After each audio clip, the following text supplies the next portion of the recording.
Good morning, everyone, and welcome to the Mac and Jack Sports Show as we start your day off here on Northeast Streaming Sports, Thursday through Sunday, 8 to 10 a.m. I'm your host, Mac, bringing you your sports breakfast live on YouTube, Facebook, and Twitch. Today, my co-host, Jack Hirsch, won't be available. He's on a plane. Well, he should be in Las Vegas right now as Jack is attending the Crawford Porter fight that's coming up here this weekend. He'll be there watching the fight as he is in Vegas for the weekend. So Jack's having fun doing his thing as he does as a boxing writer and a boxing analyst, and watching one of the big fights of the year out there. So Crawford and Porter, I'm taking Porter to stop Crawford in the later rounds, and we'll see what happens there. Today, folks, on the show, we have Byron Williams, our NFL analyst. He'll be in around 8:30. Keith Angle from TGI Sports Talk. He'll be in around 9. And the Philly sports guy himself, Jamie Pags, should be getting in around 9:30 today on our show. So I want to thank you all for joining us this morning. And we'll go ahead and start covering some of the sports updates today. So we'll start with the hockey first. Calgary shuts out Buffalo, the Sabres 5-0. Tampa Bay gets by Philadelphia in overtime, 4-3. Gareau, 2 goals in the loss. Toronto beats the New York Rangers 2-1. The Rangers are in third place still in their division. Dryden with the Rangers goal, and the Panthers beat the Devils 4-1. Doug Hamilton with the New Jersey goal. So all 4 locals that played last night here in the NHL lost. In the NBA, the Heat beat the Wizards last night. The Warriors beat Cleveland 104-89. Minnesota 115 to the Spurs 90. The Grizzlies 120 to the Clippers 108. The Jazz beat the Raptors 119-103. And the 76ers beat the Nuggets 103-89 without Embiid, the backcourt. Seth Curry, and Tyrese Maxey with 42 points. So the backcourt played really well for the 76ers last night. So that's it for the games last night in the NBA. In the MLB, the most valuable player awards have come out. Ohtani won the AL MVP. Bryce Harper won the NL MVP. Ohtani's voting was unanimous. He had a batting average around 257, hit 46 home runs, 100 RBIs, 26 stolen bases. His pitching record was 9-2 with a 318 earned run average and 156 strikeouts. According to the stats, he was a 9-game over replacement. In other words, with him there, the Angels won 9 more games. Harper, he was ranked 6th in homers with 35, 2nd in doubles with 42. He won the Silver Slugger Award this year. In the second half of the season, he kind of tore it up. He had a 743 slugging percentage. All that being said, the MVP award is still something that confuses me a little bit. I mean, they're arguably the 2 best players in the league this year, one in the American League, Ohtani, and Harper in the National League. But is Ohtani really the most valuable player in the American League? Of course, he's the most valuable player for the Angels. Great player. Done something that no one else has done in history. People like to compare him to Babe Ruth, but Babe Ruth really didn't have an MVP year as a pitcher and a hitter. He mainly did that for the Boston Red Sox. When he went on to play for the Yankees, he was primarily just an outfielder. He did pitch a few games and won them, but he wasn't really what he was with Boston, right? Boston, he was a pitcher and a hitter and hit a lot of home runs as a hitter. They really didn't want Ruth pitching for the Yankees that much. But when I think of valuable player, the league's valuable player, I think of a player on a team that was, at least in the playoffs, even as a wild card. Neither one of these teams were wild cards. In fact, the Angels finished 77-85. So if you want to take the statistics that they finished 9 games higher because of Ohtani, that would have meant they would have had, 68 wins? And this has been going on for years, folks. I mean, you have, a lot of teams. Alex Rodriguez was one of them. There was quite a few of them that were most valuable players for the league. But their teams weren't competitive. With Harper, at least they were in the hunt. I mean, they were, I forget, 6 games out of first, I think, against the against the Braves. But the Braves had the worst winning record as a team entering the playoffs this year. Both wildcard teams had better records, if I'm not mistaken. So, are they really MVPs of the league? If you want to talk about popularity, I mean, Ohtani is a superstar in this league last year, right? He again did something no one else in history has done, except for Babe Ruth when he played with the Red Sox. And his offensive stats were incredible. His pitching stats, I mean, his ERA at 3.18 is incredible. He was 9-2 at 156 strikeouts. But yet, his team didn't even compete this year. I think they were second to last in their league, in their division. So if he didn't play,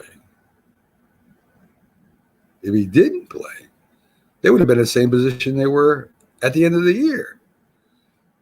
So I'm not sure if MVP is the right award for Ohtani. The best player in the whole league maybe is, right? Was he valuable? Did he draw people to the stands? Yeah, of course he did. So I'm still confused about what the rules and what the qualifications are for most valuable player. And like in Major League Baseball, they do all the time. There's really no set rules for any voting, really, from Hall of Fame to awards. The Silver Slugger Awards came out, and a lot of people were confused about that too. So, great players this year. Both Ohtani and Harper had great years. Most valuable player on a losing team, I'm not sure if that's right or not. But I think that argument will always be one of the things that come up when they're talking about the MVP. So in NFL news, let's jump to the NFL real quick. There was a video that came out of a former NFL running back. The video was taken in her apartment or where she was living. It could have been a house. Kind of looked like an apartment. Where he's actually attacking his ex-girlfriend. And, the reason why this is such a big story, because this stuff happens all the time in society, is because, he was a former NFL player. The video went viral. It's all over the news right now. They show what looks like to be him throwing her up against the TV and her on the floor and him, attacking her. Pretty bad film, pretty bad video. But again, when you're popular is when this stuff really starts making the news, right? This stuff happens every day, folks. Multiple times a day. And we don't know exactly why it happened or what caused it to happen, but it does happen a lot. I want to take a look real quick before Byron comes on in about another 15 minutes at some of the upsets that happened last weekend. And I don't know if we can even call them upsets yet, right? Because we really don't know what teams are good or that are standing out. We think we do because we watched the first half of the season and we see some of the teams playing really well and beating other teams pretty bad. But it's kind of changing right now, ain't it? Miami, who has been pathetic all year, terrible team this year, jumps up and beats the Baltimore Ravens 22-10. Baltimore was one of the teams people were talking about maybe going to the Super Bowl this year. And Baltimore's had problems this year, folks. Let's not kid ourselves. Chargers destroyed them. Detroit lost to them on a 60-something yard field goal, the record second field goal. So we're not sure what Baltimore really is. We know that they're a good team, but are they a great dominant team? I don't see that. The Steelers have had their ups and downs, right? We don't know if Ben Roethlisberger is going to continue after this year. I mean, this is probably one of his worst years in a while that he's played. He's not mobile like he used to be. He's just getting older. He's taking a lot of hits. Big Ben has taken a lot of hits over his career. And the Lions tie them 16-16. Pittsburgh's defense still looks good. Their running game is so-so. Their passing attack isn't nowhere close to where it used to be.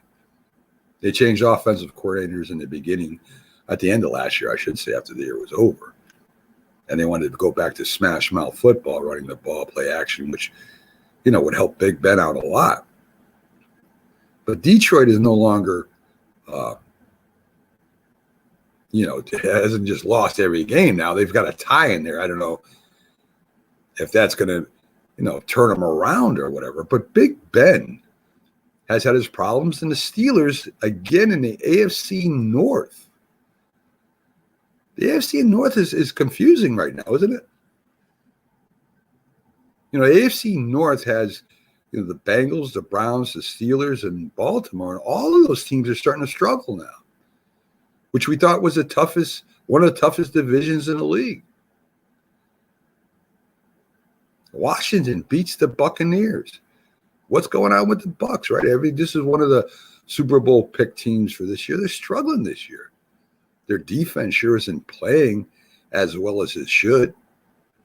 Tom Brady doesn't look sharp as he used to. It's only a halfway point, folks. I mean, they can kick it in any time, but, they don't look as good as they did last year, and they got all their players back. The first thing you'll hear is injuries. Well, every team has injuries. There's not one team out there right now that everybody's healthy. But they keep beat by the Washington football team 29-19. And of course, nobody thinks Washington right now could go to the playoffs. So 29-19, Washington beats the Bucs. Chase Young gets hurt for the year. He's out.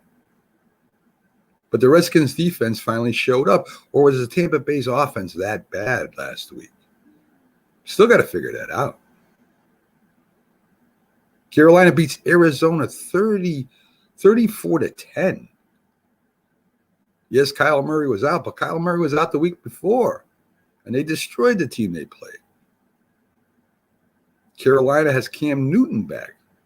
Cam Newton finally gets his shots for his COVID. He's playing for Carolina. He throws for a touchdown, runs for a touchdown. Doesn't look great. Good enough to win, though. And the Carolina defense finally comes alive. So Arizona, who looked like they were on top of the league and ready to make a run, well, they ended up losing 34-10.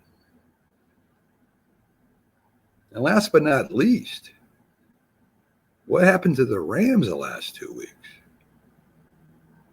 Again, you can point to Woods being out, being injured. But again, every team has this right now. 49ers look like the old 49ers from a couple of years ago, running the ball. Jimmy G passing the ball efficiently off play action. The defense playing big. And Matt Stafford don't look like the most valuable player now, does he? Looking like he was trying to force the ball to Odell Beckham that just got there. So, do we really know who the best team in the league is right now? I sure don't. And I'm not sure if these are upsets or this is just teams starting to even out now. One thing for sure, the defenses are starting to catch up to the offenses. And that's what happens every year in the NFL, folks, right? The NFL comes out with offense and they got the, we're going to throw the ball down the field. We're going to score quick. We're going to score a lot. But as you notice, the high-powered offenses, Baltimore, the Bucks, Arizona, the Rams, they didn't even get over 20 points last week.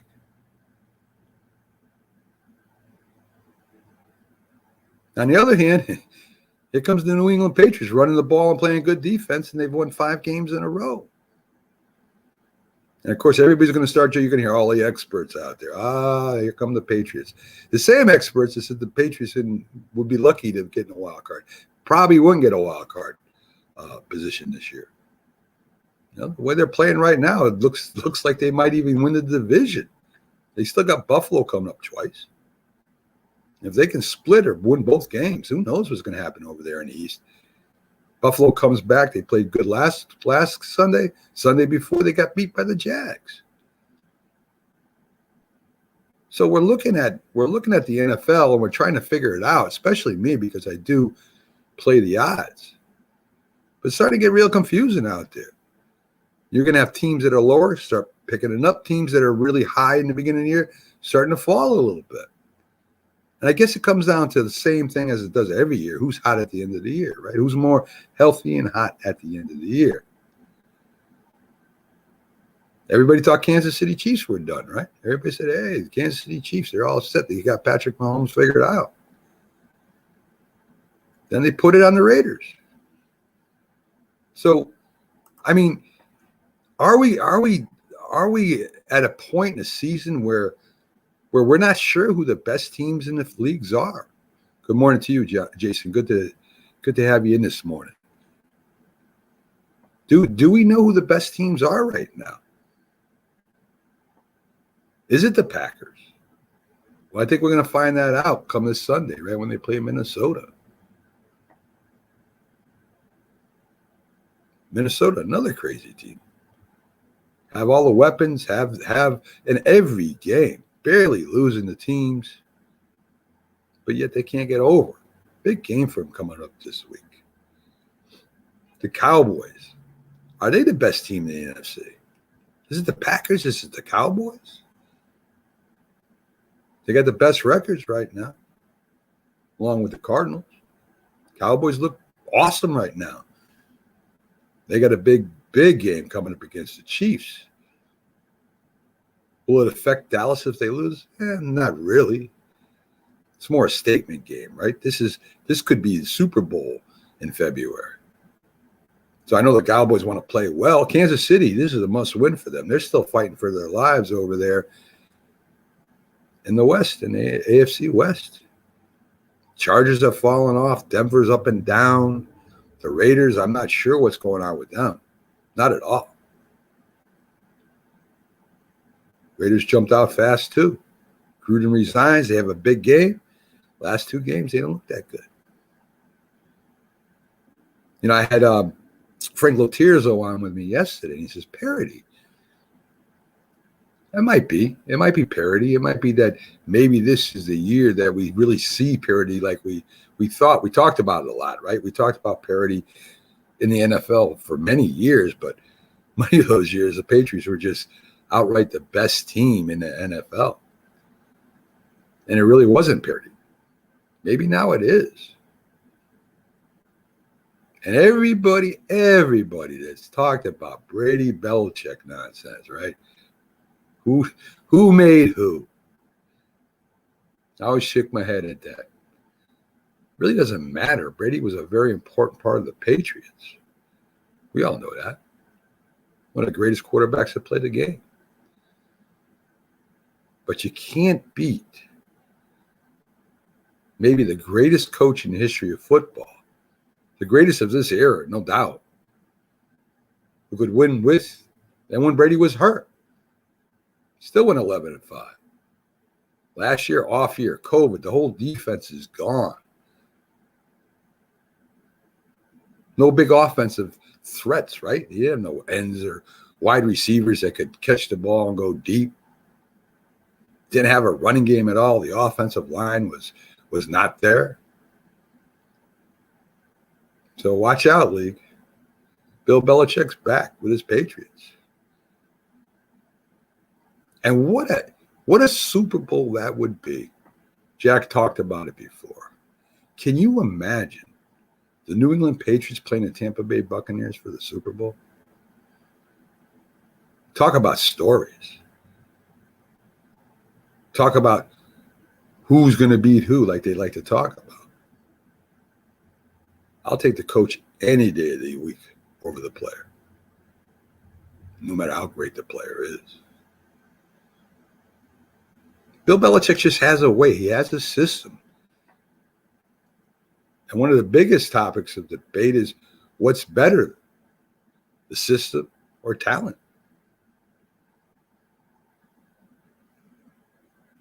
Well, I always come down to the system, because if you have talent and you're a smart coach, you're going to build a system around that talent. And if you don't have talent, but you can put a system in place where your team is competitive, you have a shot at winning a lot of games. You know, Nick Foles was not a Hall of Fame quarterback. There's a lot of non-Hall of Fame quarterbacks that have won a Super Bowl. And there's a lot of Hall of Fame quarterbacks that didn't win a Super Bowl. The buys, I think, have affected a lot of teams. And when you're coming off a bye, a lot of people say, and you hear it a lot in the playoffs, right? Well, it's good to get that bye. Well, if you look at the statistics, and I'm not a big statistics guy, but if you do, this year the teams coming off a bye and the teams that don't have a bye, well, the teams coming off a bye are 6-6. Let's put it that way. There's something to be said about playing and continue playing, especially when you're hot. Once you got something rolling, it's like stopping the car and getting out. And you start it up, and you got to start building up that momentum again, accelerating again to get back up to the speed you were. There's something to be said about that. There's something to be said about rust and having that week off and not being at the field. And what's great right now, I've got my NFL analyst that joins us every week, Byron Williams. And we're going to talk a lot about the NFL, a lot of teams, a lot of games, and a lot of information. So let's bring up Byron Williams, former wide receiver, New York Giants star, and played for 3 different leagues, world football, Canadian football, and the NFL. Let's hear what he's got to say this morning. Good morning, Byron. How you doing? Hey, good morning. How you doing? Not too bad. So Jack is in Vegas enjoying himself. He's going to watch Vegas? Yes, he's going to go watch the Porter Crawford fight, a huge fight, welterweight fight for the belt. Okay. He's out there in Vegas right now getting ready to watch the fight and report on the fight and do what he does as that boxing writer he is. So going solo today, Byron, and it gives us time to talk without, talking about football and start talking about basketball halfway through. So let's see if we can do this without Jack. All right. Okay. So Byron, one of the biggest games this week is the Chiefs and the Cowboys, right? It looks like the Chiefs might have their stuff together after last week. We'll see. After beating the Raiders, the Cowboys look like they're going to be very good this year. They're going to be contending maybe for a Super Bowl this year. What do you think? I mean, do you think that Dallas's defense can stop Kansas City's offense, and that Kansas City can outscore the Cowboys? Well, one thing about when you're watching Dallas now, they got their defensive side of the ball have really picked up some momentum, and they rushing the quarterback, the linebackers are playing well, and the secondary is running all over the place. So if Kansas City don't make any mistakes, then it should be the game of the week, because Kansas City is playing good football right now. I still say that Kansas City is weak in some spots on their defensive side of the ball, and then I think too their special teams. I mean, which team special team play would be better? And you used to go to Kansas City and you say, man, it's hard to win in Kansas City, but now people have gone there this year and show that Kansas City is just a normal team. They're not really the team that they were in the last 2 years. So I'm thinking it's gonna come down to the game planning and who gonna make the first mistakes. And the good thing about this game, both teams have momentum. Both teams playing with a lot of confidence. 6-4 and 72 records, and so it's gonna be a good game. I just think the quarterback play is gonna be important. This can decide which quarterback will be able to carry his team over the hump, because this is one of those weeks that it can change the whole dynamic for both teams on setting them up for the playoffs. Yeah, I mean, I think Dallas has the better overall team. I think they got a better running game and maybe a better defense than Kansas City. Of course, Kansas City can strike at any time. But there's one thing that gives me pause, Byron, right? Dallas can afford to lose this game, and it's still okay. Kansas City is fighting for their lives in that division right now. So you would think that the urgency would be on the Chiefs side, right? Right. And I think another thing might be a factor is the weather. You know, now we get these games where the weather's not. It can be a rainy weather, windy game, or whatever. Especially in the middle of the United States, Kansas City, it could be any kind of dynamic for us, the weather conditions. So I'm thinking that might be a factor. So you know, punt the ball into the wind, against the wind, and the field goal kicking and things like that. But yeah, you're absolutely right. I think this is going to be a moment to where Kansas City got to win, because everybody in the AFC Western Division is kind of close. I mean, it's like they real close for us wins and losses. And Dallas do have room. They have a little bit more sustainable for us, the NFC East. I mean, ain't nobody doing a whole lot. You know, the Eagles coming up a little bit. Washington played a great game last week against the Bucks. And the Giants, of course, coming off of their bye week, and they had won at home. So, you know, these last games going to be really, really good, just to see how these divisions and how games and how these teams play as well. Stick it in the AFC real quick. You got the Colts playing the Bills, right? And the two kind of opposite teams. The Bills are a throwing team now more than running team, but the Colts have a strong running game. Both defenses are solid. I mean, Bills aren't great on defense. I think the Colts might be a little bit better on defense than they are.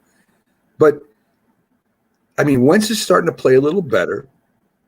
And it still seems to me like everything is on Josh Allen's back with the Bills, right? I mean, if he has a bad game, the Bills aren't going to win. What are your thoughts? Do you think that the Colts will have to win to stay alive? And the Bills looking behind them with the Pats breathing down their neck. I mean, this should be an exciting game. It should be a real good game. I think both teams at the point to where they got to win. And then the Colts, like I said, their running game have really brought a lot of momentum, and they are doing some things. And Carson Wentz, like you said, is playing great. So, yeah, but the Colts got to go to Buffalo. You know, we hear from Jim all the time, Jeff Coat, talking about how hard it is to win up there, which is right. I mean, the wind going to be blowing. The weather can get nasty. You got to know how to win in Buffalo if you're a visiting team. And I don't know if the Colts, an indoor team like that, going up to Buffalo. And I just think, too, the Bills is due for a good game. I mean, the last couple of games hadn't been that exciting to watch. And, you know, them losing down at Jaguars down in Jacksonville. But I do think that Buffalo, it's time for them to have a good, well-rounded game. You know, they we used to see them scoring 40 points, and that hadn't happened this year. And Josh Allen, I think maybe he have a whole different game plan this week. I think, but I just always say it's kind of hard to go up there and win in Buffalo. And that Buffalo and Green Bay, those two places are magical for those teams for the win their games at homes. Yeah, and the wind is what people talk about, the rain and the snow. The wind is what affects the game more than anything, right, Byron? Absolutely. The wind can turn the game around like that. And the wind is the key factor, I think. And Buffalo been known for treacherous winds and things like that. The ball being kicked and punted and the ball come back to you. It's a different type of game once you see some of that wind, the wind, high wind speed and things that can trigger the game going one way or the other. But and turnovers, the wind can cause some turnovers. Sure. So if we look at the NFC real quick, probably one of the biggest games is Green Bay at Minnesota. Minnesota at 4-5, Green Bay at 8-2. Minnesota's pretty much been in every game except for one, and Green Bay is in control of that division. I mean, if they want it, it's theirs. But I'm not sure how good Green Bay is. They still haven't convinced me yet. I mean, you got you got Aaron Rodgers. You got, a great running game, but the defense I'm not sure of. In Minnesota, Minnesota's just been competitive, and they still have a shot, a legitimate shot at maybe getting in the wild card, at least a wild card this year. So, again, Green Bay can afford to lose this one. Minnesota can't. Absolutely. Minnesota will be at home. The one good thing about this game, Aaron Rodgers have thrown about 50 touchdown passes against the Vikings. I mean, it's one of the teams that Aaron Rodgers usually beat up. And so that's going to be a factor. We're going to see if he can go in and have a real good game like he normally could have against the history of since he's been playing in the National Football League against the Vikings. And then, of course, the Vikings defense is one of the leading defense in the NFL with the Rams and a couple other teams. But their defense been playing good. And if you like we also say, Matt, if you got a good running game, can help with the passing game, then you're subject to have a good chance of winning. And if you look at the Vikings, they've been in every game. They should have beat the Cardinals out there early. I mean, you can just go back and just flip the script and see some of the things that they have done for their playing style. They've been in. They could easily be 8-2 and 7-3 or so forth. But the Vikings is one of those teams that they can win. They'll beat you. They'll sneak and beat you. And they got great receivers. Kirk Cousins, if he can go in and be consistent with the play, he's been known to throw some 300, 400-yard games, and he got great receivers. So, and plus, their running back is not bad. Their running backs are one of the key factors also. So, I just think the Vikings, this will be a good game as well. And the Vikings got to win this game. Yeah, I agree with that. Washington at Carolina, both teams win last week. Chase Young is out for the year. Cam comes back to Carolina, right? He throws for a touchdown, runs for a touchdown. Both have good defense if they play up to their capabilities, which Washington finally did last year. Can either of the offense control this game? I mean, we saw Washington. He looked pretty good. The quarterback for Washington looked pretty good last week. Hickey. Yeah, I mean, he looked okay. I don't think he's a starting quarterback, not yet anyway, but he looked good. Tampa Bay just looked awful last week. And Carolina, I mean, say what you want about Cam. He may not be as accurate at quarterback as there is. He may be a little bit hurt and can't throw the ball as hard as far as he used to, but he's still a threat out there. You got a game plan for him. So Carolina and Washington, what are your thoughts on that game? Well, one thing, Cam is back in his familiar atmosphere. He's kind of home. He does a lot with the city and the community. So he played with a lot of confidence last week. And, Washington has been one of those teams that's up and down, a lot of high expectations for them. But, when you look back at the history of the NFC East, ain't hardly too many teams going back-to-back and winning the NFC East. So, I look at a lot of little factors like that as well. But they surprised everybody, the way they beat up on Tampa Bay last week. Great game plan, and of course, both teams was coming off a bye week. So it's one of those case scenarios that seem like momentum is coming back to the Carolina Panthers. I still say Carolina Panthers got one of the best running backs in the National Football League, Chris McCaffrey. I mean, he's gonna be if he's back. I think he's back playing. He played last week, and I think it's gonna be hard for Washington to go in there and win that game because of And now you got the fan base, you got a lot of things, a lot of factors coming into play. But I do think that the Carolina Panthers might be a wild card team at best this year if they can get some things turned around, and we'll see if they can come back. But of course, they went and played Arizona, and McCoy Colt McCoy as the quarterback out there backing up the Kyler Murray, but they put it on them. They scored 40-some points, I think. But I just look for, these are the games now that where teams can turn around and position themselves for the playoff. And Carolina Panthers right now is one of those teams. And another thing with Carolina Panthers, they do have a good defense. Their defense is getting back healthy. I think some secondary players came back, so they making some big plays on the defense side of the ball as well. Yeah, I was talking about it earlier, Byron. I'm not sure if upsets are upsets anymore. I don't know if it's finally parity, starting to creep into the league, because in the AFC, I don't see any team that's standing out above the rest lately. And in the NFC, same thing. I mean, you got Dallas and Green Bay with the best records, but Dallas got destroyed by Denver. Green Bay, I mean, they didn't play that well last week. I mean, they won, which is a mark of a good team. But I don't know a team that's standing head and shoulders above anybody right now. I think it's all up for grabs, really. Well, the one team in the AFC that's really playing good is the only team is the Tennessee Titans. Right. And if Derrick Henry wouldn't have got hurt, everybody would be saying, man, Tennessee, you going to the Super Bowl. They look really good. They're 8-2. But yeah, I agree with you. The AFC is still, we're still looking for some teams to come out of that shell, so to speak, and what's the potential of who's going to be dominating the AFC? With last couple of years, Kansas City Chiefs, blah blah blah, and the Buffalo Bills were looking good, but now you got Tennessee Titans. I think their coach, they got a great coach, and I just think too that they are positioning themselves to to be the team of the AFC.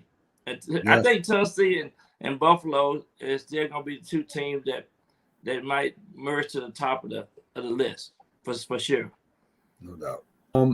Let's talk a little bit about the Jets and Miami, because they're from around here. The Jets look awful last week. White got intercepted 4 times. They're starting Flacco supposedly this week, which I think is crazy. But are the Jets going to get? I mean, I was all excited when Saul took over for them, and I'm thinking, well, maybe they start putting some kind of basic game plan together where they start running the ball and trying, and even if it don't work, I mean, work on it. Bring the defense up to par where they're flying around and hitting people. And so far, I mean, they had a couple good wins. I think it was against Tennessee, as a matter of fact, in Cincinnati. So far, every other team is kind of blowing them out, Byron. Yeah, and it's definitely your quarterback play, and I think your scheme on offense, game planning, preparing the players in the position to win some games. The thing that you see with the Jets is a lot of inconsistency. You don't know what you're gonna get from one week to the next. One week that they look like they gonna be the team that can come back and make some good things happen, score a lot of points.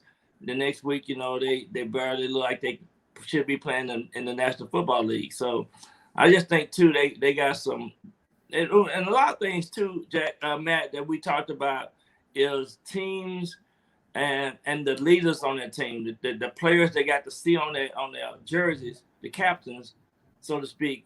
Who you got to find those type leaders on your team to help navigate through the process with the players. I mean, you still got the new coaching staff and so forth, but you going into the locker room, you got to change the atmosphere. Little things like that need to happen, need to take place on some of these teams that have been losing. They're trying to turn the tide and start winning, and they still struggling. And the quarterback, they still got a lot of young quarterback, but it's Joe Flacco. If he come in and play, he should be a leader. He's been around long enough to win a Super Bowl.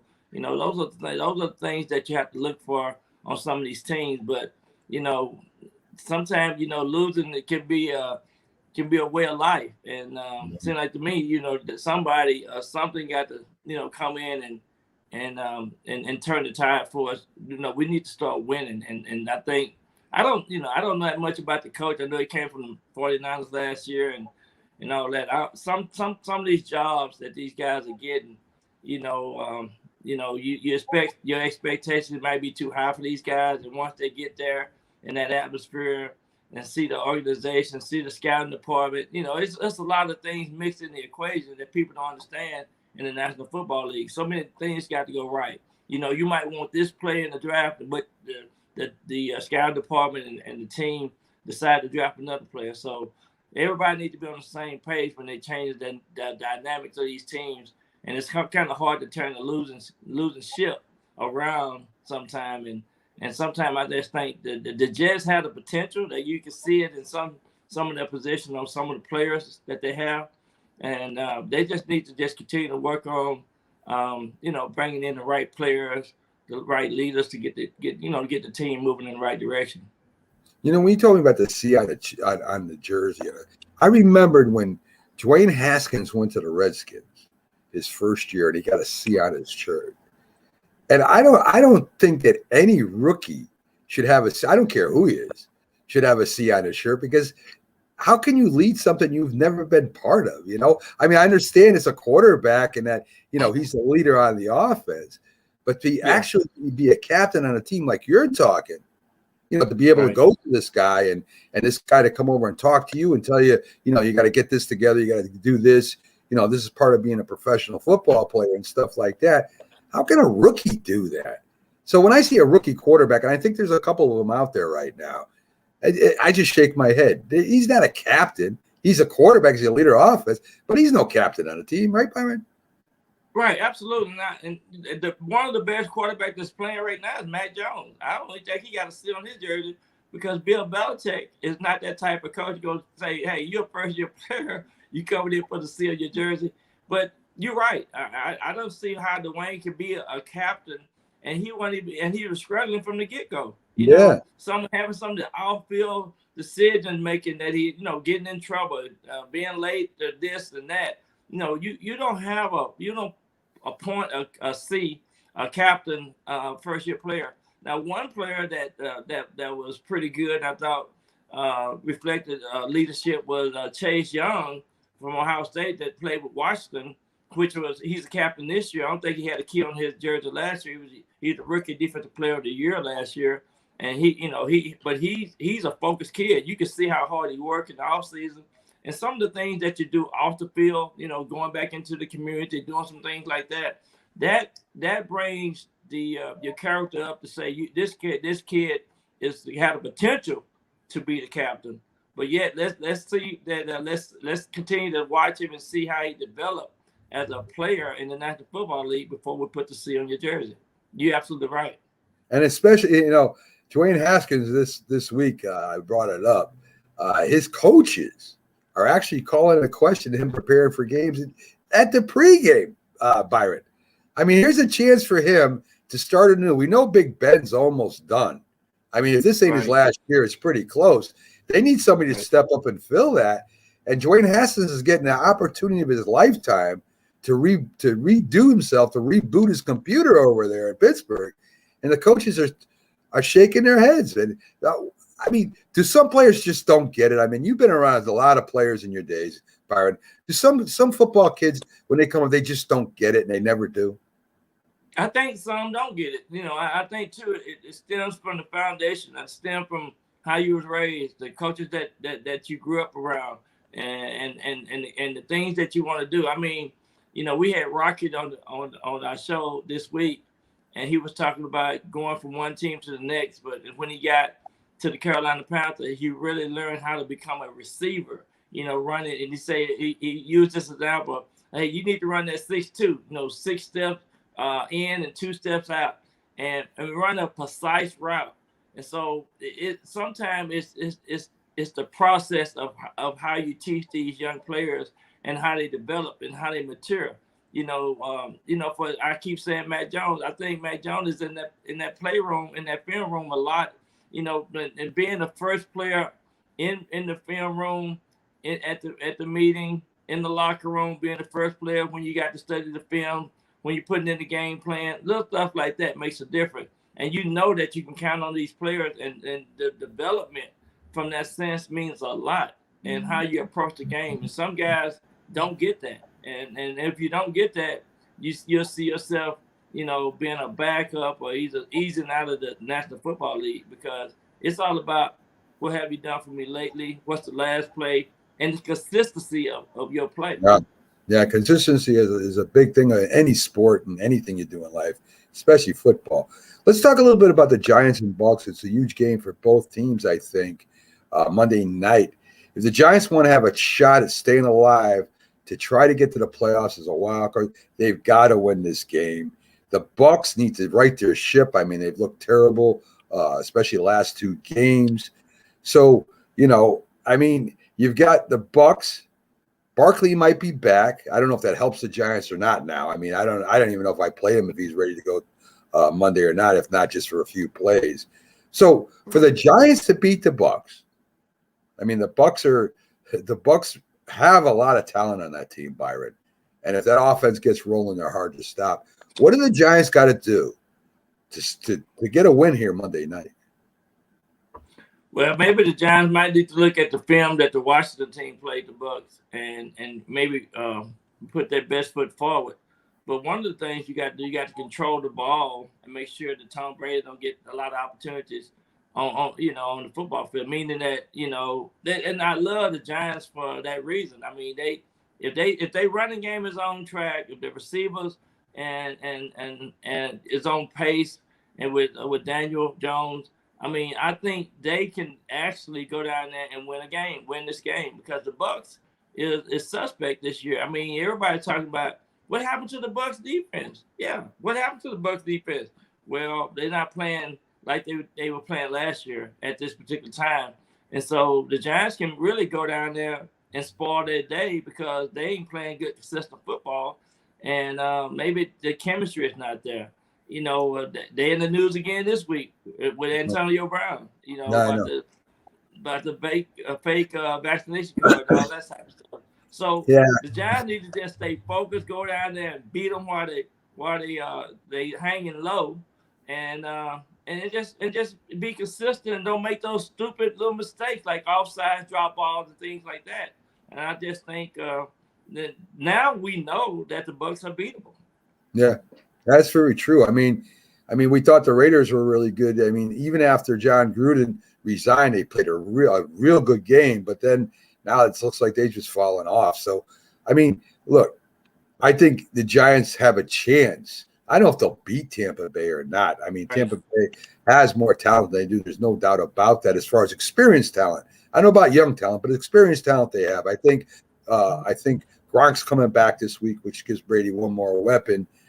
They do got a decent running game with Dillard. I mean, it's not going to be easy if they win this, Byron. You're right. I think they got to control the game, keep the offense of Tampa Bay off the field, and when they get down in the end zone, they got to score touchdowns, not field goals.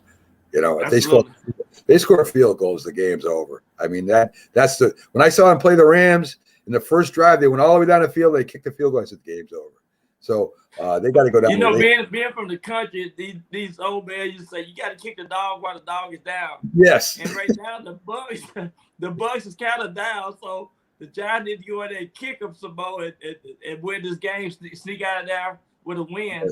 If they can do that, people in New York will be more excited. They could be 4-6, and they could talk about maybe turning the tide with the Giants, but they definitely got to play a good, perfect game to go down there and beat Tom Brady.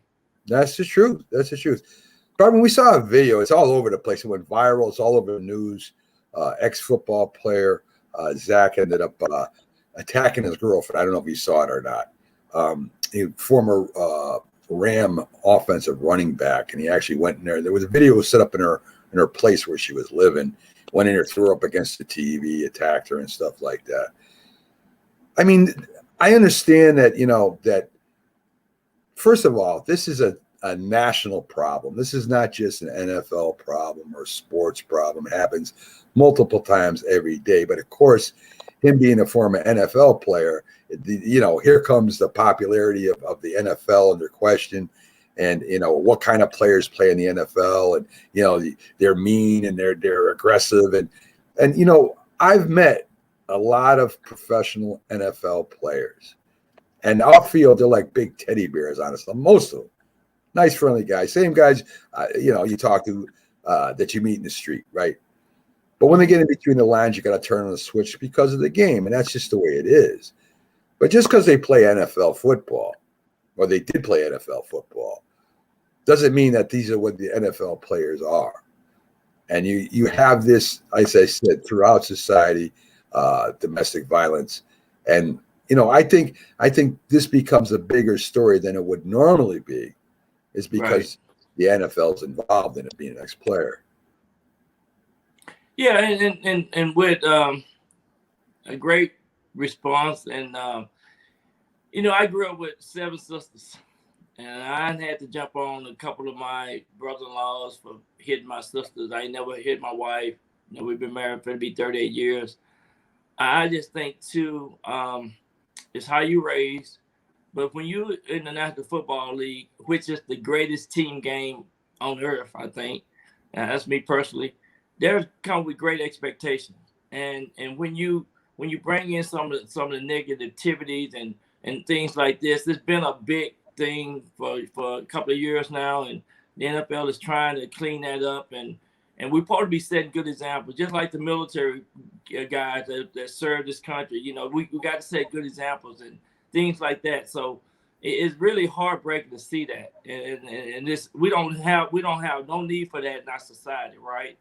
And so it's that's why I talk to these kids and these parents about doing the right thing at all time, because it is a reflection of who you are, and the icon can be great. I mean, they gonna set an example out of this guy and make sure that you don't treat nobody like that. That is, we don't have no need of that in our society, and we do need to clean it up. We need to, people are talking about the mental aspect now, and mental problem, mental health. That's an issue which we probably overlooked a long time ago. It should have been probably talked about 20 years ago. So there's a lot of components that being talked about. And I know in the NFLPA and the NFL, we are trying to clean house on things like that, because you have an expectation of doing some of the things right. You always have these kids want to play in the National Football League. They looking at you. This can cause a disaster in our society if we don't do nothing about it. We got to clean this up. Oh, I agree with that, Byron. I just think if it wasn't a former NFL player, it would have gone viral, and it wouldn't be all over the place right now. But that's and that's what these NFL guys got to know, man. You are in a position to change some of the problems that we have existing in our society. And if that's the case, then the light's gonna be always shining on you. I mean, you're gonna make the news. I mean, things like that. I mean, they're gonna talk about you, and they say, well, this is the problem that the NFL players have. But no, it's our society. We have this is part of what we have. Just like yesterday, my car was stolen, and I was at the golf course and came back, my car's gone. And then I talked to another player. He said Tim Brown car was stolen 2 weeks ago, the same kind of car. They stealing cars for these chips and things like that. So we do have a lot of problems that we need to clean up. And unfortunately, we always have a bad apple. And we got to continue to try to deal with these bad apples in some way or another, but some form of fashion. But, we got to do better as a society for sure. Well, that's, Byron, that's why I don't drive a brand new, beautiful car. My car is beat up, rotted. It still gets me where I'm going. I ain't ever going to worry about that thing being stolen. I'll tell you that. Byron. Well, one thing that if a man want to learn something, be around a gray-headed guy or a gray beard, you'll learn so much in life. You'll learn a lot. Well, thank you, Byron. Thanks for coming in every week and Friday. Byron Williams touches the NFL with us, and check out his Best Wishes Foundation, his charity that he runs for all underprivileged kids. Nothing to do with government. It's just him and a bunch of volunteers that do their best to help the underprivileged youth out there. So check out Best Wishes Foundation. Google it, you'll find it, and see if you can help out Byron in his cause. Byron, thanks again for coming on, and we'll see you Wednesday, folks. J&B Talking Shop. Him and other NFL former star Jim Jeffco host their own show there on Northeast Streaming Sports YouTube channel. Great fun over there. Check it out. Wednesday nights, 8 p.m. Eastern, 7 p.m. Central. Again, Byron, you have a great day, and I hope they catch that idiot that stole your car. Yeah, well, we got insurance. Hey, one thing I'm gonna say, it's the day before Thanksgiving. I'm gonna see if Jim Jeffco can eat a turkey leg. Oh, you kidding me? That man eat 2 turkeys, full turkeys, if you wanted to, right? Are you kidding me? All right, Byron, you take it easy, my friend. All right. There you go, folks. Byron Williams throwing down a challenge to Jim Jeffco. Can he eat a turkey leg? Have you seen the size of that man? 6'7", 8, 280 pounds, 90 pounds. I don't know what the heck he is, but he's huge. He'll eat a whole turkey if you let him. So, folks, we're going to take our first break for today. We'll be back on the other side with Keith Angle, TGI Sports. We'll talk a little bit about the Knicks. We'll talk, of course, about the Patriots, who he covers. And we'll also talk about college football. He's a great show on every Wednesday at 7 p.m. Called College Football Huddle. If you guys haven't checked it out, go over to Northeast Streaming Sports and check it out. I mean, if you like college football, he covers the whole thing. Got a great co-host that works there with him. So if you get a shot, Wednesday, 7 p.m., check him out. He should be on right after these messages. We'll be right back, folks.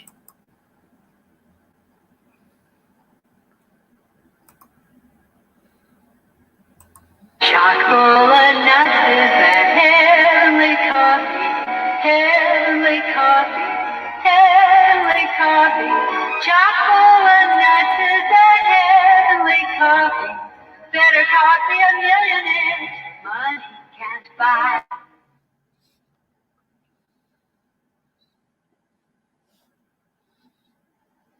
If you served honorably in our nation's armed forces and you're looking for a way to continue serving your fellow veterans in your community, then join AMVETS. Each year, AMVETS members volunteer millions of hours at VA healthcare facilities from coast to coast, helping to improve the lives of their fellow veterans through the VA Voluntary Services Program. AMVETS posts and departments also participate in a wide variety of community service projects, ranging from Americanism in our schools to supporting the Special Olympics and Boy Scouts of America. If you no longer wear the uniform today, you can still serve through the AMVETS by joining today at amvets.org. It certainly is a big bun. It's a very big bun. Big fluffy bun. It's a very big fluffy bun. Where's the beef? Some hamburger places give you a lot less beef on a lot of bun. Where's the beef? At Wendy's, we serve a hamburger we modestly call a single. And Wendy's single has more beef than the Whopper or Big Mac. At Wendy's, you get more beef and less bun. Hey, where's the beef? I don't think there's anybody back there. You want something better. You're Wendy's kind of people. Hi, Grandma. What's for dinner? Hey, honey, I'm making stew tonight. Ooh, can Nina come over? I'm not sure about our new friend. I wonder if there's been any drinking going on. Alcohol at her age can lead to so many bad things. I've been meaning to ask you, what would happen if someone offered you a drink? Grandma? This is hard. She's so young, but I know I need to talk to her about it now before someone tries to give her alcohol. If anyone ever does offer you a drink, I want you to say no. I have too much respect for my family, and I don't want to get in trouble. Okay. Really? I promise, Grandma. I love you too. Okay, how about tasting this stew and telling me what you think? Some children may try alcohol as young as 9 years old. It's not too early to talk about drinking. For tips on how to begin the conversation, visit underagedrinking.samhsa.gov. That's underagedrinking.samhsa.gov. This message brought to you by SAMHSA and this station. Joe's presents Chester Cheetah. I'm Chester Cheetah. I'm just a cool dude in a loose mood. Until I see those Cheetos. Then my cool turns to drool. My style and ease surrender to my urge for the snack that goes crunch. It's not easy being cheesy. Cheetos cheese flavored snack. Cheese that goes crunch. If you talk and they will hear you. every single time. Oh, we're getting killed. Yeah, well, Kyle's not here. How come? Kicked off the team. Didn't Tim tell you? Kyle and some other kids got caught drinking beer in the park a couple of nights ago. Really? Yeah. Zero tolerance. He's out for the season.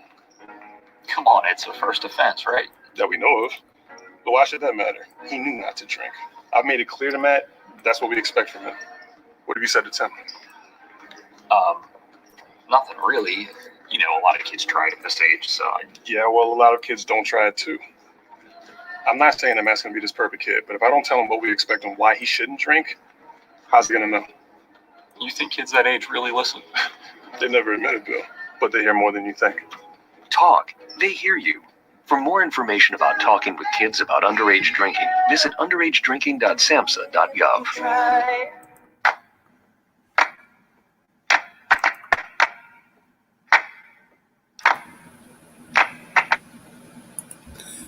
This is a presentation of Northeast Streaming Sports.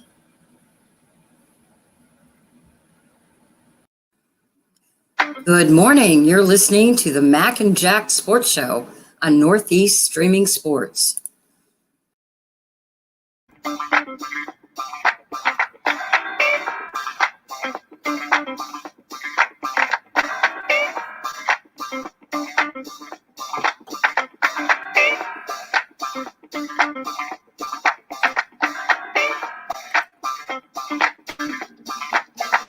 Good morning, everyone, and welcome back to the Mac and Jack Sports Show. We're on live Thursday through Sunday, 8 to 10 a.m. Tomorrow we got the Big Debate Show. Sunday we have the Big Football Show, which our next guest will be part of. As you can see, Jack is in Las Vegas right now, attending the Sean Porter Crawford fight, where he'll be with a friend, sitting there watching the big fight and covering it for Boxing News. Let's bring our friend in that comes in every Friday, Keith Engel from TGI Sports Talk. Great show, great host. Let's bring him, see what's going on. How you doing today, Keith? Hey, Mac, how are you? I'm doing fine, man. I'm doing real good. Go ahead. Jack's in Vegas. I mean, this explains a lot. If he goes to Vegas a lot, it explains why he's 40 years old, but he looks a little bit older than that. Yeah, he does. He does look a little bit older than that. Yeah, he's out there. He got free hotel room, free tickets. He's got his press badge. I mean, I don't know what he's going to do there, but he's attended with a friend, and he's going to have a good time. It's good to see him out there in Vegas. First time back in 6 years, so well deserved. Did you send bail money with him or anything like that?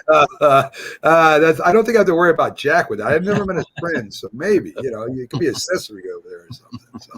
So, Keith, some news I wanted to go over with you, and I want to start with the Knicks first.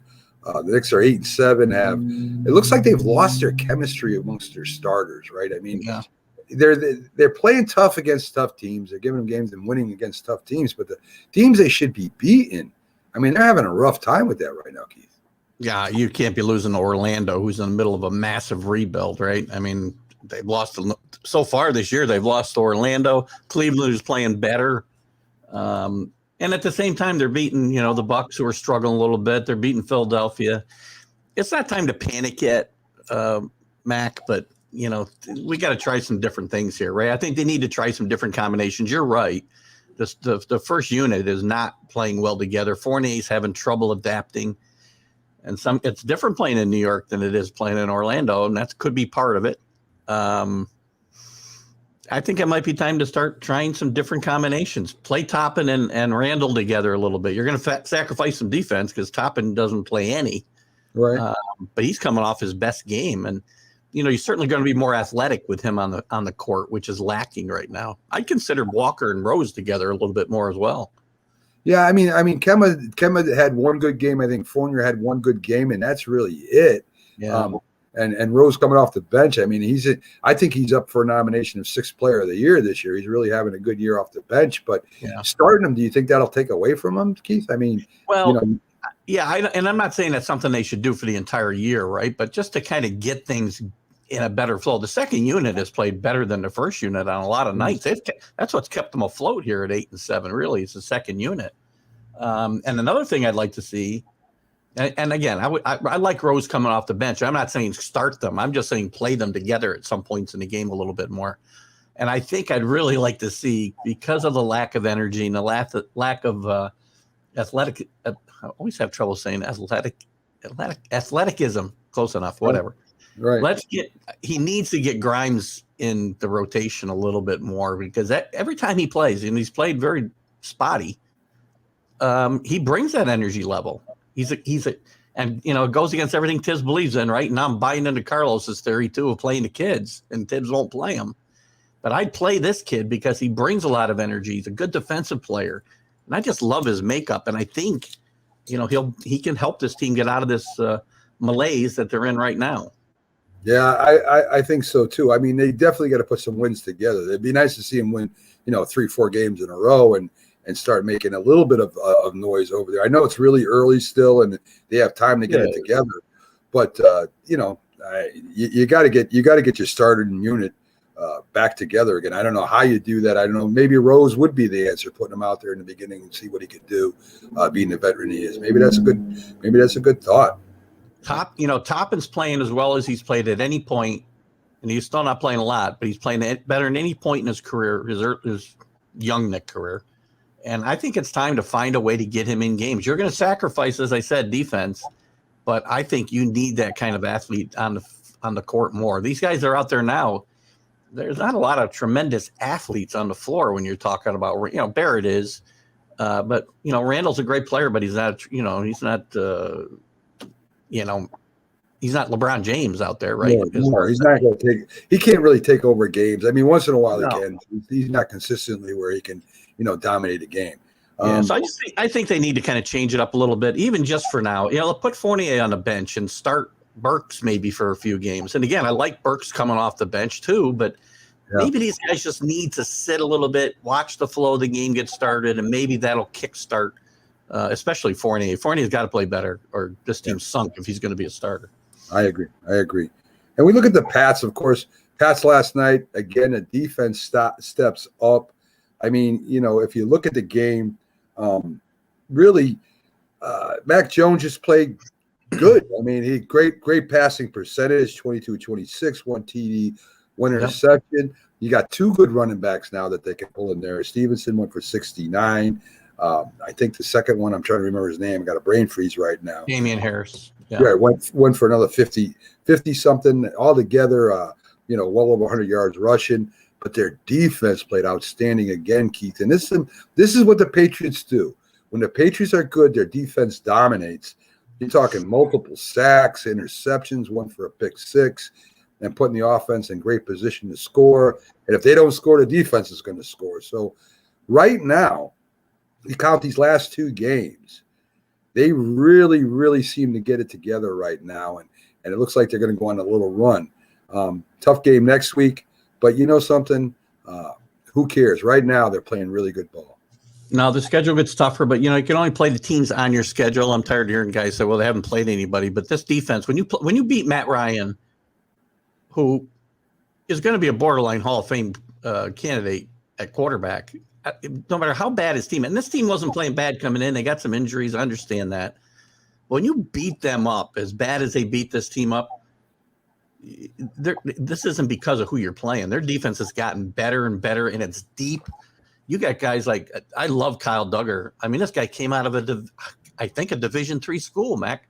Yeah. I don't know how you find this guy. I don't even know how you find tape to draft this guy in the second round. And he's one of their best defensive players. The signing of Judon has been awesome. That guy's just all over the field. They pressure the quarterback. They had 4 sacks, 12 quarterback hits, 3 interceptions on 3 different quarterbacks. I don't know if I've ever seen that before. It's probably at least ties a record, I would think, in the NFL. I doubt 4 have ever thrown interceptions in a game.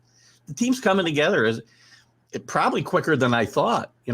Every time I've talked with you guys about the Patriots' chances this year, I said they would struggle. I thought early in the year, which they did, starting 2-4, but they were in all those games except for maybe 1.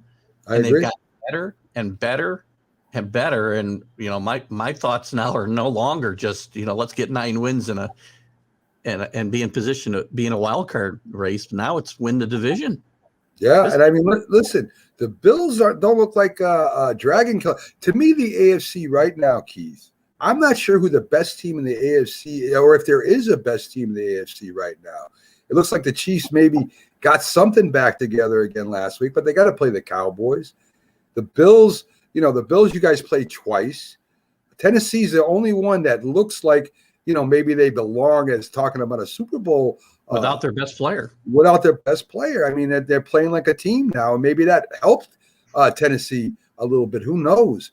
But, I mean, Baltimore, Cleveland, Cincinnati, Pittsburgh, they're not great teams, Keith. No. Yeah, I mean, I expect Kansas City to get better as the year goes on. But are they what they were 2 years ago? No. I don't know that the Bills are. Their defense is actually keeping in games. Their offense is struggling a bit, But they're a tough team. They're going to be hard to beat. I'd be happy with a split against Buffalo, right? A split against Buffalo is going to put the Patriots in position, if they win the other games they should win, to be in position to win this division. Yeah. Yeah. I mean, who'd have thunk it? I hope once and for all, I doubt it will, but this puts an end to the Belichick-Brady nonsense, because you guys had one bad year after he left a team that was totally it was torn down. It was like it was gutted with all your defense out, no wide receivers, no running game, no offensive line. No quarterback, don't forget. You still won 7-9. And when I say that's good, people are like, what do you mean that's good? That's not good. That's not even 5. What are you talking about? Their talent level was a talent level of maybe a 4-win team, and they still won 7. And this year, Patriots always start off slow, Keith. Every year, even when Brady was there, they start off slow. Yep. And now they're playing like they've been playing. And I hope that this puts an end to this nonsense. And maybe, just maybe, I'm not saying it's going to happen, but Tampa Bay ends up playing the Patriots for the Super Bowl. You're going to hear it all again.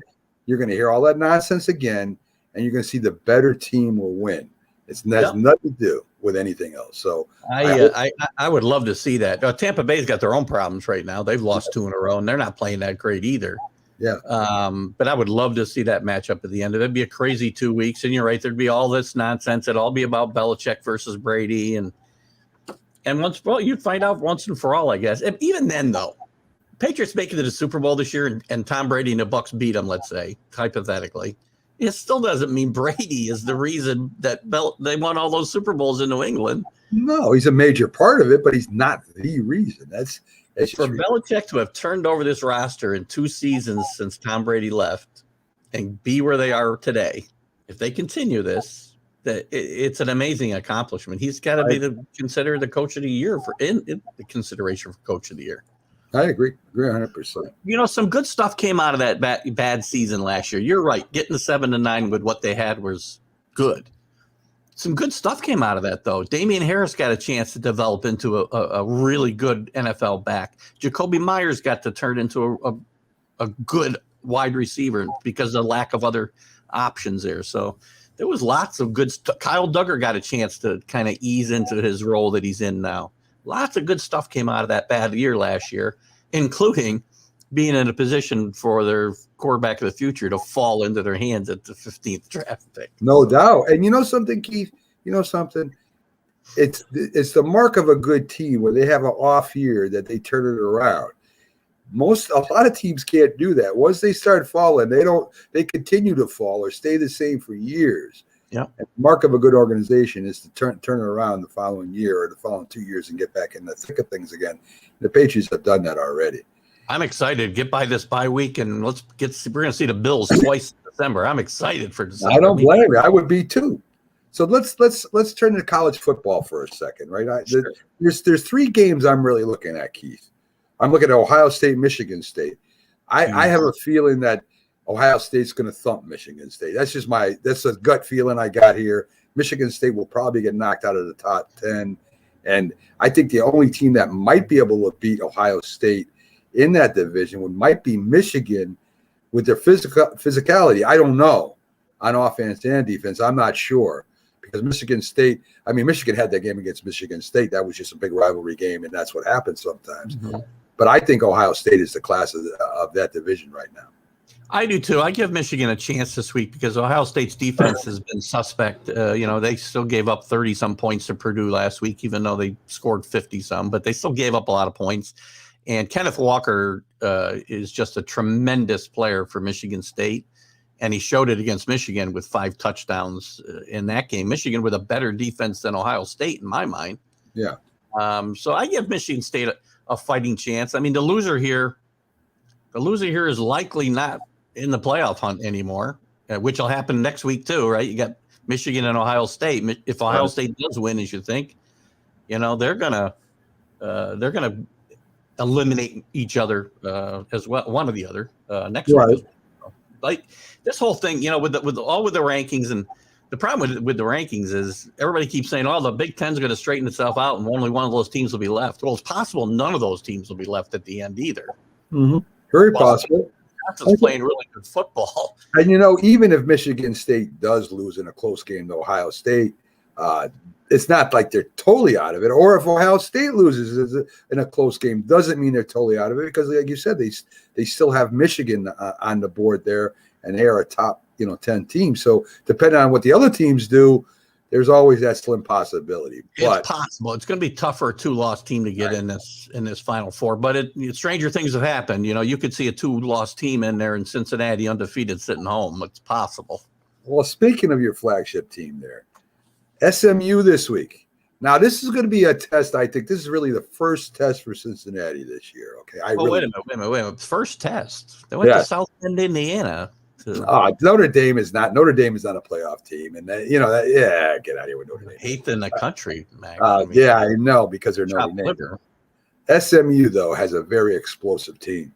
They do. And Cincinnati has had problems with unranked teams that are kind of explosive. Well, this is not Air Force or Navy or Army that has a great unorthodox offense. This is a team that can put 56 points up on the board. Yeah. And Cincinnati's defense, I don't know if they're going to be able to handle them. I think, and this is just my thoughts, SMU may upset Cincinnati this week. It could happen. SMU's a really good team, well coached by Sonny Dykes, whose name is coming up for every big job that seems to open up, especially in the ones in Texas. And they played well. They've struggled a little bit the last month or so, but again, this is a team that could upset the apple cart for Cincinnati, as could Houston later on in the league championship game, if they still get there, right? And in this game, Cincinnati's played down to their competition in my mind. They've played up in the games they need to play, and the teams they've kind of struggled and not got those style points for are teams that shouldn't be competing with them. And I think it's more a matter of them just, I don't want to say it's boredom, but they just, and again, it's the coaching issue if they are bored. Because they know they need these style points. I still think they're a really good team. I like their defense, and they're going to get tested this week. And you're right. This could be an upset. This could be a place where they could get upset, and that'll be the end of that dream again. Yep, it's all in their hands. I would rather see them lose and not get in than go undefeated and not get in because of politics. Yeah, I agree. I think Cincinnati got this in their hands. They beat SMU. End of the year, they win a division. They should be in. I have a feeling. I got a good feeling about this one too. The problem, Mac, too, and not to take you away from before you get to your third game there. I mean, the problem with that, even if they go undefeated, they got teams flying up behind them, whether it be Michigan or Michigan State, as we talked about. Notre Dame, because of the name, whatever. If they win out, they could be in the mix and go by Cincinnati. The team to watch out for is Oklahoma State, who's playing great. And they get Oklahoma probably twice now, because they'll play them in regular season most likely in the championship game. That team could jump from 9 to the top 4 with the right combination of wins and losses. And somebody could go by Cincinnati as teams fall past them. Other teams could go past. We've seen it before. Definitely. You never know. It's going to be very interesting. The last game I want to talk about is Alabama and Arkansas, another SEC game. Arkansas does have a very good team. Alabama, while they're still a powerhouse, I think they're not the powerhouse they were, say, last year. Arkansas has a shot, Keith. I think Alabama beats them, but I think this is going to be a real good game. I do too. Arkansas's early in the year was one of the great stories in college football. They've slowed down a little bit with some injuries and some other issues. But look at this Alabama team. Lost to who the heck they lose to? I forgot now. Texas A&M. They almost got beat by a really bad Florida team. They almost got beat by a really bad LSU team. So this team is not, as you said, the juggernaut that it's been in the past. And they're ripe for the pick, and there's no guarantee they're going to make it to the SEC playoff game if they lose another game. And they still got Auburn in front of them too. Yeah, you got two of the biggest rivals. I mean, Arkansas, Auburn, Alabama, and LSU, Alabama too. Listen, I wasn't surprised LSU gave them a game, Keith. That's like Yankees, Red Sox. It's a big rivalry. I agree. It's huge. It's huge, and this is a big rivalry too. And Auburn is going to be a huge rivalry. And without Alabama being at the top of their game, they can get knocked off by either of these teams. Oh, I agree.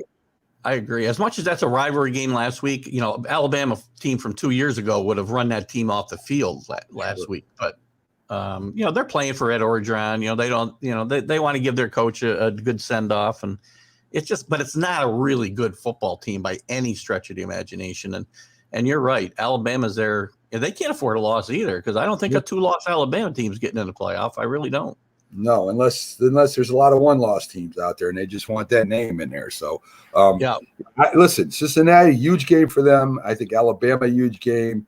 And I don't know what's going to happen. I really don't know what's going to happen with Cincinnati this week. It's going to be interesting to see if they're as good as you think they are. I'm not sure about. We'll find out. Here's the thing. You know what? It's a very veteran team with a really good seasoned quarterback, and that's why I like teams like that and in big games. And why they've let down against lesser opponents is a mystery to me. But I still think in a big moment, this team, again, I'm not saying they're going to win a national championship. I think they can compete for a national championship. And Georgia's head and shoulders above everybody. Oh, I agree with that.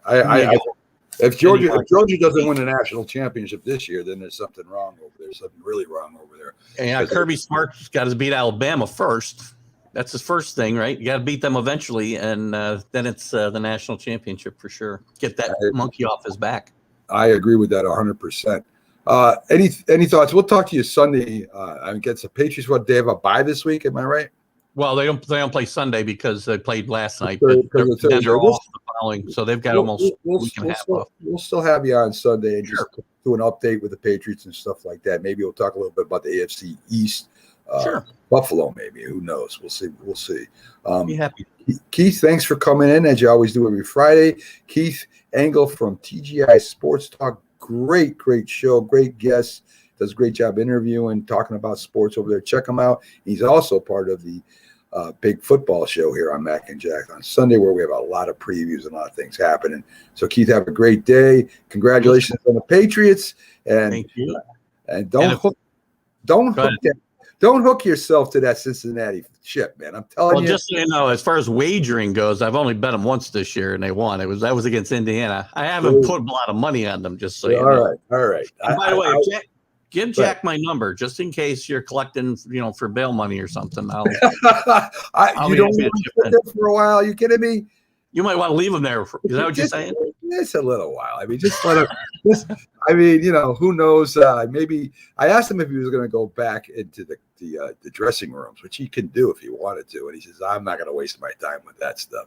So, I don't know. He could be ringside, but he's going to sit with his friend, which is really cool that he does. Well, that. I'm glad he's out there having some fun. He deserves it. So Keith, a huge fight. This is a huge fight. You got Crawford, the champion, against Porter, who was a 2-time champion and started coming on again. So this is a big fight. Where's that fight? Is it on somewhere, or is it pay-per-view? It's on Vegas. I think it's pay-per-view, Keith. Is it? That's the only way you'll be able to see the highlights if you want. Porter, the seasoned veteran, but he's only 31, and Crawford is supposed to be the newest, biggest thing. He's 38-0, but he hasn't really fought a really, really named boxer yet. So this will be his first fighter that has, been a champion and that has took one of the other champions, 12-round split decision. You could have said Porter might have won it. So this is going to be a heck of a fight. Well, I'd like to, not to extend this conversation, but I'd love to see boxing start getting back up the ladder a little bit. The whole MMA thing, I don't get into it. I don't get it. That's like a barroom brawl, ain't it? Oh my gosh, I just don't get I guess I get it. People love violence, but geez. Yeah. Max Kellerman said something when he was on my show one time that really made sense. He says, the reason why boxing will be a very popular sport is if you're walking down the street and you see a football game or a basketball game on the court, you might stop and watch for a couple of minutes. But if two guys are squaring off on the corner, I guarantee you everybody's stopping to see what's going to happen. So that's a good point.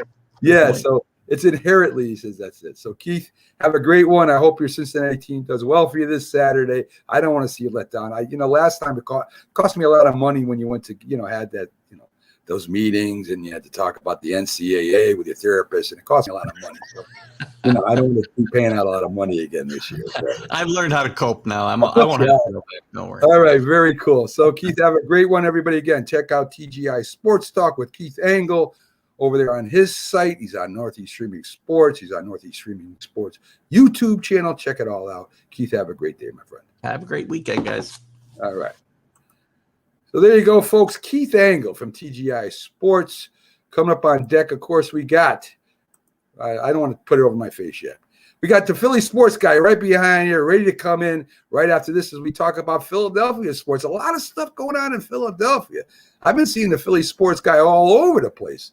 I mean, he's in Philadelphia. He's in the Flyer place. He's over there at 76ers home. He's going all over with the Eagles. I mean, this guy doesn't stop, but he finds time to come on with us. So we're going to have him on right after these messages. Please stick with us. I heard you want to be a Frito Bandito like me. You do? Then you must sing the Bandito song. Let's sing together. You just follow the bouncing Fritos corn chips bag. Ay, ay, ay, ay. I am the Frito Bandito. Hey, I like Fritos corn chips. I love them, I do. I want Fritos corn chips. When you hear the word asthma, ay, ay, ay, ay. Oh, I am the Frito Bandito. Give me Fritos corn chips and I'll be your friend. The Frito Bandito, you must not offend. Now, boys and girls, you are Frito Banditos too. You sing the Frito Bandito song, and you loco for crunchy Fritos corn chips. That's nice. Munch, munch, munchy bunchy Fritos corn chips. you probably think of shortness of breath, coughing, or inhalers. Lots of things can trigger asthma, but the fact is that asthma doesn't just attack. It can kill. But with proper medical management, asthma is controllable. If you experience shortness of breath, wheezing, tightness in your chest, or persistent nighttime coughing, you may have asthma. See your doctor and get the facts. You'll breathe easier. For more information, call 211-INFO-LINE. A message from the Connecticut Department of Public Health, keeping Connecticut healthy.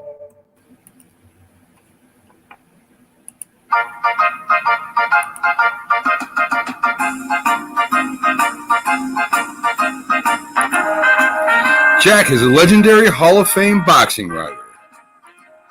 Mac spells cat with the letter K.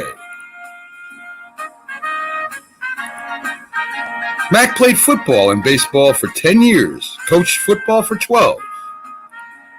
Jack was the wiffle ball home run king of the neighborhood.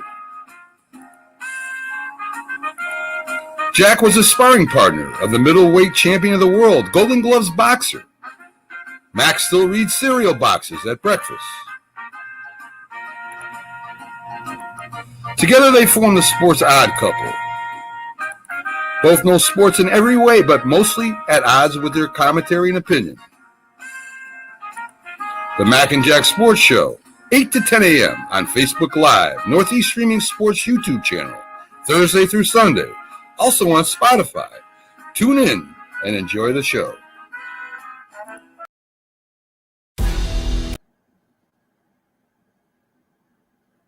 I mean, you can see right now, without LeBron, Lakers are struggling. Let me tell you about a team I hate, all right? I know the Dallas Cowboy fan is here, so I had to make sure he knew how much I hate this team. I'm ready. I've often said that the people who run baseball, they try very hard to ruin it. I'm from Brooklyn. I don't have a problem saying it to his face. Oh, I'm from Brooklyn. Hey, guys, any?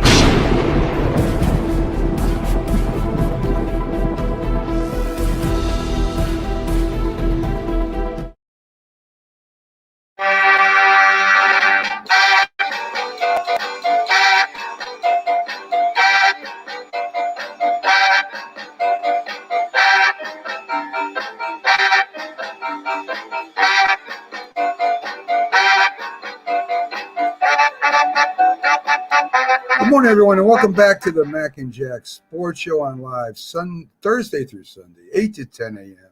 I'm Mac, your host. Jack right now is in Vegas, getting ready to be watch. I don't know if he'll be ringside or not. I don't think he'll be ringside this time, but he'll be watching the Sean Porter Crawford fight.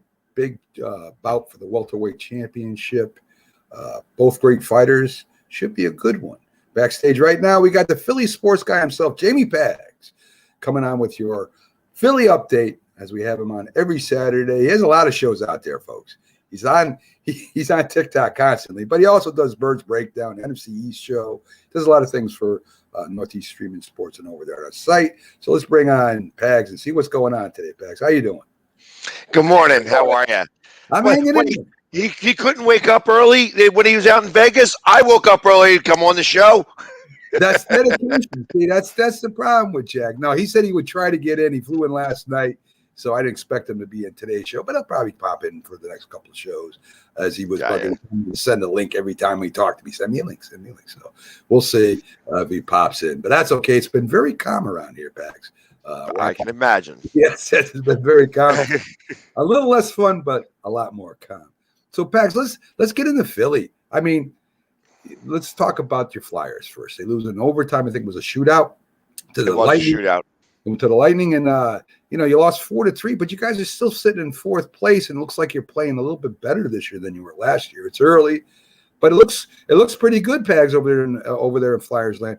What are they doing different this year than they did do last year, Pags? Playing defense. That's the biggest change.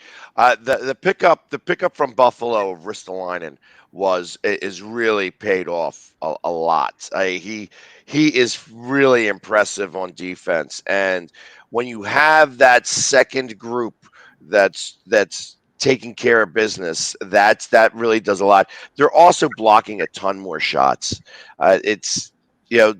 Specifically, I mean, when you have Tampa Bay in the house, Tampa Bay is still the cream of the crop. They are the two-time Stanley Cup champions. I'm going to say that, I'm not going to go out on a limb here by saying that it's possible that the Stanley Cup is going to go through Tampa Bay again this year. So when you watch them play and you see their speed and you see their strength, and they put. At one point, they were, I think by the end of the second period, they were leading in shots 26-12. Yeah. And, and we also had 16 blocks. So you put that together, they put 42 shots on net, 16 were blocks. And at that point, it was still 2-2. Wow. So they've really been doing a lot better at that point. At just making sure that they've been playing better defense and, getting in front of these shots. And ultimately, it's made a difference. Now, does it happen all the time? The other thing that I've noticed about the Flyers is that they have been winning. They've been winning 1-point games. So they have won 4 games so far this year, 2-1. Last year, that was unheard of. They didn't win games 2-1. You had to score 4 goals to be able to, the Flyers had to score 4 goals to be able to beat their opponents. Not this year. So the goaltender I think the goaltender's been better because the defense has been better. Sure. And after watching Tampa Bay, their defense is very stifling. That's one of the things that they have as their strengths, because I think that their goalie is protected a lot by their defense. He's a good goalie, but he's not a great goalie, and he can be beaten. And I think that their defense really solves a lot of their problems. And I think the Flyers are aspiring towards that. And if they can continue to do that, I fully expect that they're going to make it into the playoffs and hopefully make a nice playoff run. Well, Garreau had 2 goals last night. Can you tell the people out there a little bit about Garreau? I mean, is he your big offensive weapon over there? Claude Giroux has been around for a very long time. He's been the captain. He's the longest tenured captain of the Philadelphia Flyers. And I'll be honest, I mean, he gets a lot of flack here because he's not as outspoken as a captain as you would think a captain should be. However, he has really been running this team, and he's got a lot of talent. I want to say out of all of the people that are in, that have been playing for as long as him, he's like top 4 in points gotten. It's just he doesn't have the resume of going to a Stanley Cup behind him, and I think that he gets a lot of flack for that. However, he's as he gets better and as he goes strong, the team goes strong. The team does rally around him, and hopefully he can keep this up. He's actually had a pretty good start to the season. However, when he is being stymied by the opposite team, the team doesn't do as well. The Flyers themselves don't do as well. So it's going to be important that they keep him open and they put him on lines where he's protected and can get out in the open and get his points. Are you glad that they're back to the older format? I mean, last year was you guys played each other all the time. The eastern part here played all the time. Now you're starting to see the other teams more. Does that make you feel better? Do you think that helps the Flyers? Everybody said the Canadian League was terrible, and they're out there. A couple of them are leading the leagues right now. So, I mean, do you like this better, or did you like it better last year, where you were playing the Islanders all the time and you're playing the Rangers all the time? So I'd like it a little bit more of a mix. The fact that we're only playing guys in our division 3 and 4 times is not the way it should be. I feel like that we could play the Western Conference 1 home, 1 away, and then we could play, in our conference, we could play those guys 3 times, and then we should play our division 5 or 6 times. I feel like that divisional games are still the most important. However, I do like the fact that we get to see other teams. Like last year, we didn't see Calgary at all. Right. And Calgary's got Johnny Gaudreau, who plays for Calgary, is a Philly guy. He loved the Flyers growing up. He wants to come here this offseason because he becomes a free agent. And he had half of his family, like the whole family, I think it was half the stadium, was here as as a guest to Johnny Gaudreau, and in the process, he wound up getting an assist in the game. Yeah, I still, I wanted him to lose, but I was happy to see that he got a point, and did it for his family and things like that. Got to see his father and his mother there, and probably some of his sisters and cousins and aunts and uncles. He had an entourage of people there, but which is what happens when you come into town and you haven't been watched, you haven't been able to been seen being playing for a couple of years because nobody could get up into Canada. He was stuck up there and nobody could come in. You know what I mean? Yep. So nobody could really see what was happening. And unless you had the NHL package, which I'm sure his family has, nobody from Philly could see him. And not only that, Pags, right? I mean, you get to taste Tampa Bay. I mean, if you do by chance face these guys in the Stanley Cup, at least you played them a couple times instead of playing the Rangers 10 times. At least you got a taste of them. You can look at all the film you want. It's different when you get on the ice, man. You know what I mean? Well, and I tell you, when it comes to Tampa Bay, the Flyers actually, go up against them very well. For some reason or another, they seem to really turn it on when they go up against that team. And I mean, there's certain teams that you can absolutely, like when they play Boston, they turn it on. And when they play certain teams that they definitely, like Pittsburgh is always a battle. Tampa Bay, they really match up well with. Like I said, there was no reason for the Flyers to even get a point yesterday. And even, and they wound up getting that goal with 10 seconds left. But just the back and forth part of the game is not something they don't have many teams that can keep up with Tampa, and the Flyers are one of those teams. And I don't know how they do it. Even like it's surprising. Why don't they do this against the bad teams where it seems like that they are always playing down a little bit to them? If they played like Tampa more frequently, they'd have a lot more wins. Yeah. But I don't get to make those choices, and I don't understand. Like, I don't see how. I'm not in the locker room, so I don't get to be the guy that says, "Hey, we need to be up like this. Think about this team like Tampa, and we should be able to, just bowl right over them." And it doesn't happen that way. So I hear you, man. It happens a lot to a lot of teams, not just the Flyers. So the 76ers win without a beat again. I guess it's the COVID thing that's got them right now. Your backcourt did great. That's the ones that carried you, Macy and Curry, or Maxey and Curry. Sorry. There's been some rumors. You guys won 103-89. You're 9-7 right now. Definitely in the mix. Definitely will be in the mix in the end. But there's rumors I'm hearing that they're trying to get Harden from the Nets for Simmons and another player. I don't know if the Nets will go for that. I don't know if you're happy with that. Harden sure wouldn't hurt being there with you guys, but I don't know if that trade is going to be possible, Bags. Me neither. Yeah, it's I think, but I think the problem is Simmons. It's like mental health issues are a serious thing, and I feel like he is.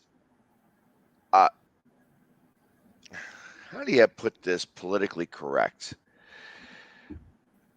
He's using that as his crutch to stay away from the team. And I don't believe it. That's the problem. The Sixers are very timid to call him a liar. I'm not timid to call him a liar. I think he's lying. I think he's able to go practice basketball with the St. Joe's Hawks basketball team, but he can't step foot in the Sixers gym. He can shoot the basketball there, but he can't shoot the basketball with Philly guys because he's afraid. His mental health doesn't make it because he doesn't like being called a baby. He doesn't want to be. He doesn't like being booed. Well, you know what? You're a professional athlete who's you got $147 million left on your contract. Be a man. Stop being, I don't want to get into this because I'll start cursing and such like that. It makes me angry because, there are a lot of people that are starving out there, and there are a lot of people that do have mental issues. And I don't believe he's one of them. And I feel like that he is lying. He's straight out lying. And you got even his agent is a straight mess. So like they're both straight out lying. And the agent keeps saying, well, either give him the help or call him a liar. And he knows that if the moment that that the Sixers call Ben Simmons a liar, that it's easier to prove the mental health issue and it becomes a CBA issue. Well, the reason why the CBA hasn't jumped in and the NBA hasn't jumped in is because the NBA knows that this is going to be, they're going to lose ground. The CBA is going to lose ground because of this. And the CBA wants this to get resolved. They'll keep pushing to get this resolved. The NBA is like, we're just going to let this all go because you guys have lost a couple of steps here now. There's going to be the Ben Simmons rule where these guys are going to be able to not pay them, and that's what's going to happen, because this is getting out of hand now. He is being a baby and he's lying. And if I was the owner of this team, I would go out of my way to see if I can make this happen to try to prove him lying. But they're being very protective. Let me give you something to think about. Right, there was a guy on second base for the Yankees called Chuck Knobloch. Played second base for years, and all of a sudden he couldn't throw the ball to first anymore. I don't know if you remember that or not, but he could not hit the first baseman from second base. From his position in second base, he lost it. He could not throw the ball to second base again. It happened to Servino too. And they moved him into the outfield because for some reason, every time the ball was hit to him, he either overthrow the first baseman, wouldn't throw it hard enough, threw it to and this is a professional baseball player, but a pretty good one too. So maybe Simmons, his mental issues is not playing basketball, it's playing in that pressure with Philadelphia on the 76ers. Now, I'm not saying he's not lying. I don't know. But there are some people that get blocks, and no matter how great you are, well, all of a sudden they just can't do what they did. And what happened to Simmons in the playoffs, I don't think was because he couldn't do it. It's because for some reason, as you said, he had a wide open shot. He threw it out. He was too scared to take the shot. Now, I don't know if that's grounds for him to, I guess he would have to go see a psychiatrist or whatever to get. If I was the owner of that team, I would make him go see not on my dime either. You go see a psychiatrist, maybe two of them. He's refusing the help. See, now that's the problem. That's the problem. That's the problem. He is refusing the help. And if you're going to refuse the help, hey, listen, you can't have it both ways. You can't claim mental illness and then say, you know what, but I'm going to do it my way. I'm not going to do it your way. Yeah. Doesn't play. That doesn't fly. And that's why the NBA isn't jumping in. The NBA is like, okay, okay, we see this all. And you know what, CBA? You got this is one of your players. This is how you're going to play this way. Well, guess what? You're going to lose now because we go up to the bargaining table again after the season. Yeah, it's very true. You can't have it both ways. You're right, Pags. So let's talk about a little happy stuff for you. The Eagles do their thing. They destroy. I mean, listen, they weren't even in the game, Pags. I mean, you ran all over them. There you go. I mean, total, I think, was over 200-something yards rushing. Devontae Smith has a couple touchdown passes. Hurts plays within himself at quarterback. And the defense plays extremely well. And that's the form. We've been talking about all year, Pags. The coaching staff has finally caught up to us. I mean, this is what a team that's rebuilding needs to do with a young quarterback, young wide receivers, and the speed that they have. They've got to be able to do something really well and then play off of that. Well, Hurts, was 16 for 23. You had Howard running for 83 yards, Scott for 81, Hurts for 55. So you guys were running all over them, and you passed when you needed to. So this is the formula for the Eagles. We know that. I don't know if it's going to work against every team, but it's at least going to keep you in every game and beat the teams you should. And I think I predicted it last week, Pags, and I predicted even before Sunday. I think you guys could beat the Saints too. I think you guys have a real good shot at beating New Orleans. I agree. And they have to do exactly what they did against Denver. They have to, first off, they can't be sniffing themselves, and I feel like that there was a little bit of that with Denver. Denver's like, we just spanked the Cowboys. This should be a walk in the park. And, they came out a little flat, and that's what happened. Eagles cannot do that. Saints are a better team. I think Saints are a much better team than Denver. They have a much better defense than Denver. Yeah. And they got Malcolm Jenkins, who has still got a little, bug, for Philly. You know what I mean? He wanted to stay here, and Philly just wasn't interested in taking care of him the way that he needed to be. So he went back to the Saints. So, and I feel that this is going to be a tougher game. I don't believe in Trevor Siemian, and I think that that's going to be the biggest difference. I think that this is going to be a lower scoring game, and that it's going to be a defensive battle.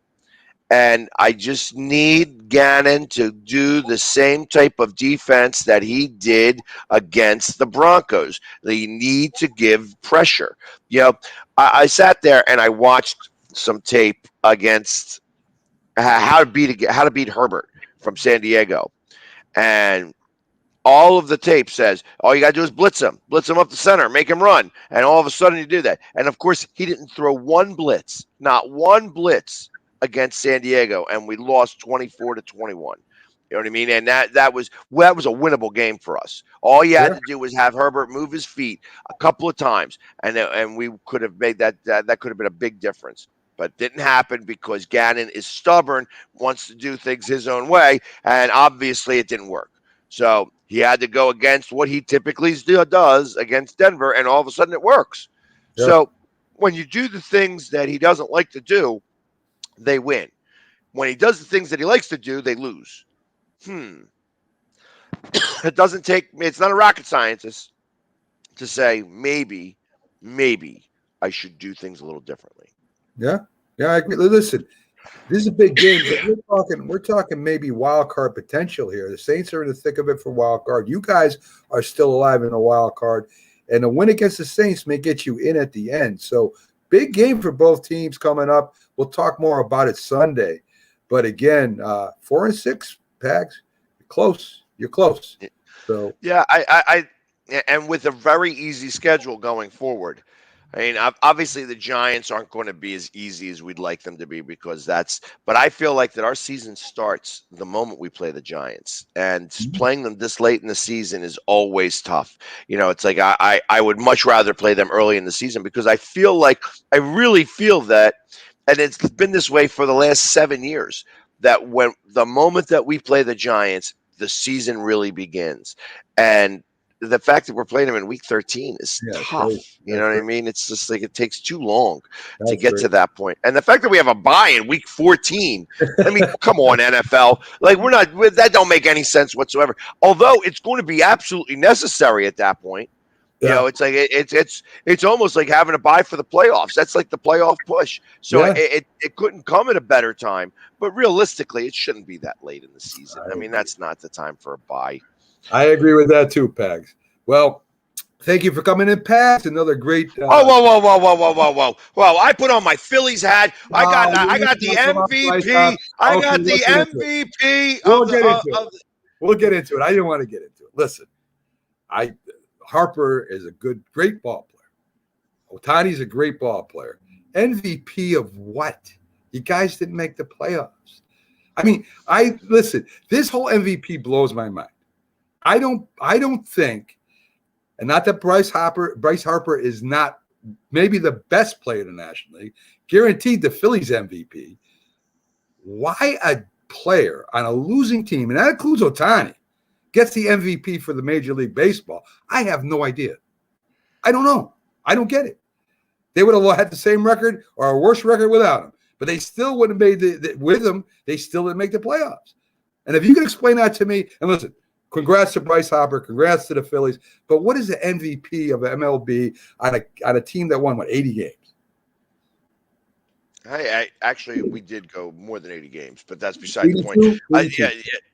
Hey, and we lost our division to the eventual World Series champions. All right. So I mean, obviously, the NL East that was touted all season long as the worst in baseball. All of a sudden, they wound up winning the World Series. They beat the big bad cheaters from Houston. And all of a sudden now it's like, oh well. This was the worst division in baseball. Maybe it was the toughest division in baseball, and everybody was just crying about that because they weren't doing as well. And listen, I don't get to have a vote in the MVP, but I do get to say, while he really was, especially going down the stretch, was absolutely the best player in the National League. No doubt. And realistically, that's what you need to do. If it wasn't for him, they wouldn't have even had a sniff at the playoffs. Right. So and that's really it. You can't help when you got for Ohtani, you have Ohtani, and then you have another guy who plays out there in center field who's supposed to be really good. I know he was hurt a lot this year, but they don't have the pitching. They don't have anything else behind them. The fact that we had the Cy Young Award runner-up in the process of this, now that's kind of frustrating too, that hey, the general manager couldn't see that we needed bullpen help, that if maybe instead of having 32 games where we blew, if we had won half of those games, even a quarter of those games, we would have gotten in first place, and we could have been the World Series champions. Now Atlanta had better pitching than we did, so I'm not going to lie about that. But listen, Atlanta got hot at the end, which they deserved, and they did it. They played well at the end of the game, but at the end of the year. But anyway, that's the only problem I got with the MVPs. I think Bryce Harper is an excellent ball player, and I've been this way forever as far as MVPs go. But not to take nothing away from Bryce Harper, one of the best baseball players in the National League. You guys got him, and hopefully he can do something next year, and maybe he can be a real MVP and hit a home run in a playoff game or something for you guys. Yeah, that would be from your lips to God's ears. And the only other thing I got to talk about today is that the Philadelphia Union. I know that you love talking about soccer, but the Philadelphia Union have a playoff game this Saturday. So they start their playoff run, and So dupe, let's go Union. You know what I mean? I had to make sure that I got that out there because, for all those, the Sons of Ben that are out there, I'll be at the game this Saturday, in my other gear because I'm doing double duty this Saturday. We got the Union playoff game, then we got the Flyers game, and then Sunday, of course, the Eagles game. So, and I get to stay home for this week. I don't have to travel anymore. All the rest of my trips are bus trips. So I get to sleep in my own bed rather than have to travel three out of the last 4 weeks. I hear you, man. I hear it's a rough life, dude. It's a rough life. I tell you think it's not simple. Oh, trust me, I know it's not. I was in the military. I travel quite a bit. I know how that is, my friend. But anyway, hey, me too. It was me too. So living out of a suitcase is something that, in the Navy, it's 3 hots to a cot. I tell you, it's hard when you got triple bunk beds, and all you got to do is keep your stuff in a little drawer. Little area, yes, definitely. All right, my friend. Again, have a great one. Congratulations to Bryce Harper. Congratulations to the Eagles, and hopefully they can build on it. We'll see you Sunday, my man. All right, take care. Take it easy, Pags. So there you go, folks. Pags, the Philly sports guy himself, been with me for a long time and continue to be with me. Great analyst and a lot of fun to have on the show all the time. So Philly sports kind of doing their thing this year. So, folks, that's it for the Mac and Jack Sports Show for today. Be sure to join us tomorrow on the Mac and Jack Debate Show, where Paul Semendinger will be joining me as we debate the hottest topic in sports. And Sunday, of course, the big football show, where we have 2-time Super Bowl champion Jim Jeffcoat and a bunch of guests giving you all the previews of the locals, and we break down all the teams. So have a great night tonight. Enjoy your Friday night. Enjoy the weekend, and we'll see you